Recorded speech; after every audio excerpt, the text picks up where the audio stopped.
The little swag suit. So big surprise, another snowstorm hitting New England, but I don't think this one's gonna be that bad. It's not as bad as I thought it was gonna be overnight, but your boy don't really like this type of weather, man. I like to walk a lot, and that wet sort of feeling, we don't gel that well. Anyway, I'm on my way to Links, working out, teaching again, and yeah, it is Saturday today, so we'll see how this weather thing pans out and what your boy gonna be up to, all right?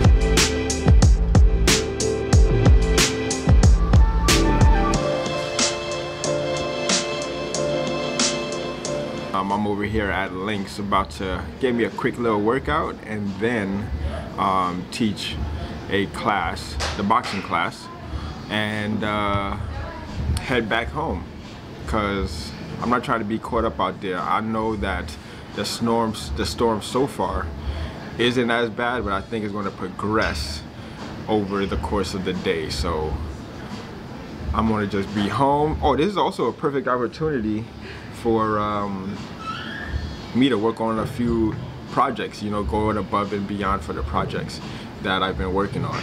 So I've produced a few videos, but I want to squeeze out like 2-3 new pieces of content for a client, see if I can surprise them, and yeah, get some good feedback from there. Oh, yeah. I can't remember last time I walked. Yeah. All right. Yeah. That's it. You click on it. Wait. No, you click on it. Boom, boom, boom. So he's watching the episode that I dropped the other day of him doing the booty gains test. I think that's gonna be a popular test, man. A lot of people are gonna fuck with that. You can't listen. Everybody's gonna watch you fail that. So do it in the middle of the gym floor. Do it in the middle of the gym floor and then see what happens. Yep. It's pretty foolproof. If you think you got an ass, just try it. Just try it. What can it hurt? Yeah. Besides your ego. Or yeah, just get you to like acknowledge that you are on point with your booty gains. Alright? Alright.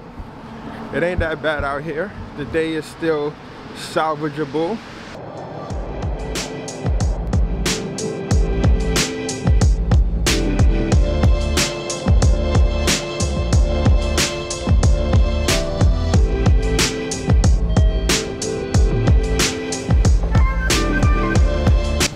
So a quick note on this vlogging format that I've adopted to this channel is that it kind of puts you in the moment each time that you hit record, right? So as I'm walking down this street or as I'm walking throughout the day and I whip out the camera and I start talking to it, encounter people giving you strange looks, it just forces you to like kind of be present to the moment, communicate your message, and then go about the rest of your day or go about the rest of that moment, right? So this is something that I've been hyper aware of lately, and I'm having a lot of fun with it too, because it's like an element to your story or an element to like, what is it?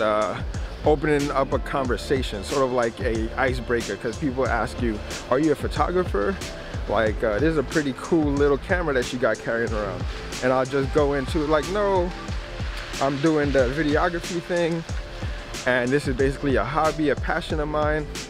And you just go on with the conversation. They start talking about their passions and hobbies, and yeah, like it's another element to communicate your sort of hobby and passion to the world.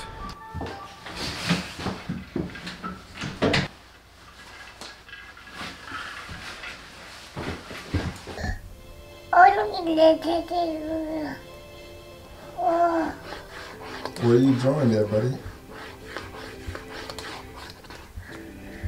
Hmm?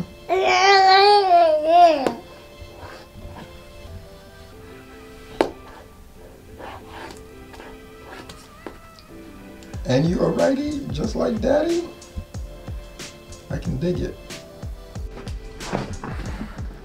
So Aaron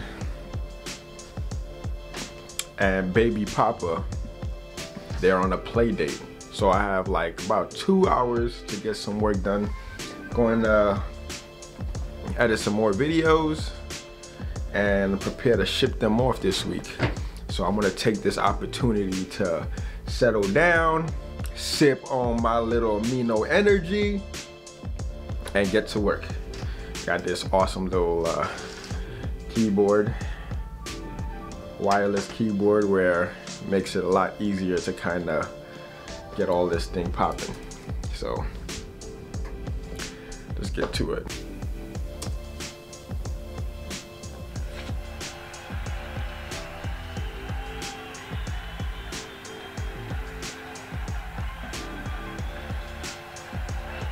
When working on these projects, right, what I like to do is, let me just fix the exposure a little bit.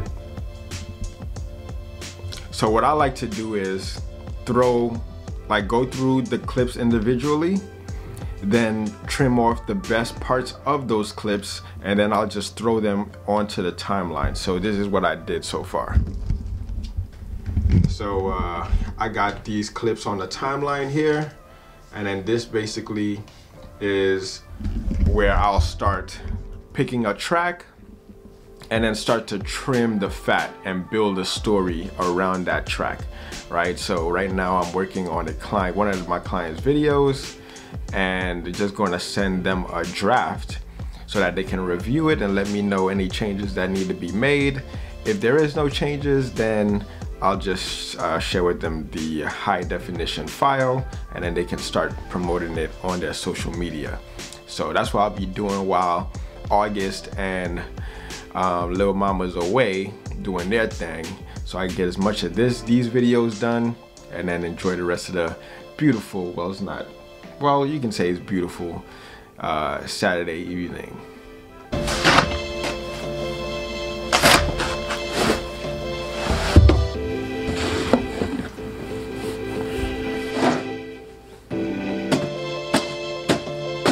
Yo, that rapper Go to the League, it was so tough. I had to replay that Pretty Girls Love Trap Music.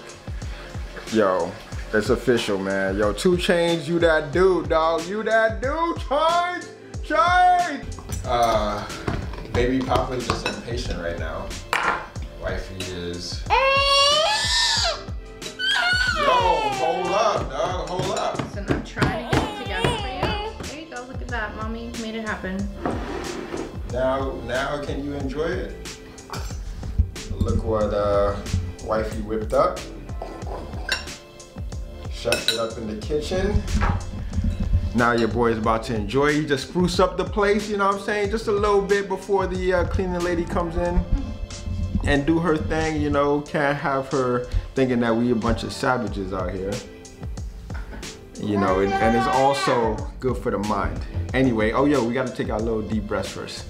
So that cut on my lip from boxing class the other day is starting to be a pain in my ass. Like right now, this meal is very flavorful and got some spices in it. Not too spicy, but it's definitely getting deep into that little wound in there. Damn, can't really even see it though. So I'm just being a little baby. It's being a big boy now, just eating, feeding himself, all that. Hey, you know you got a cousin, right? That was born yesterday.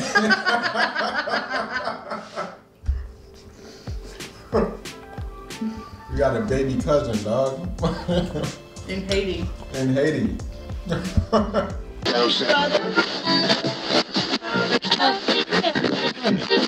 want the truth to come out. I want somebody to do something. I'm not a cop. I'm not a cop anymore. Damn, he died of a heart attack.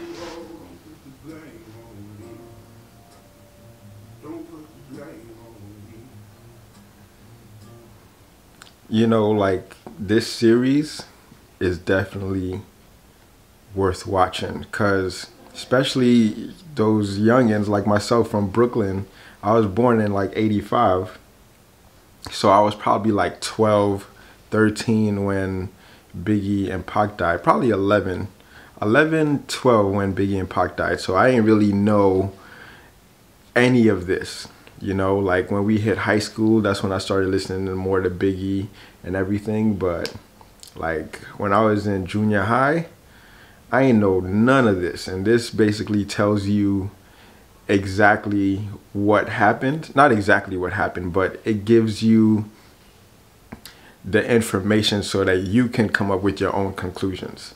Now, we're far from this whole thing being solved. This is basically season 1, and I think they're hinting to a season 2.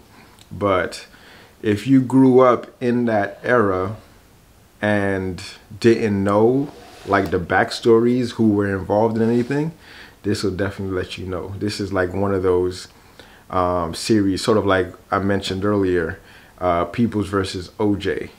Like, it's very thoughtful provoking, man. So definitely recommend it.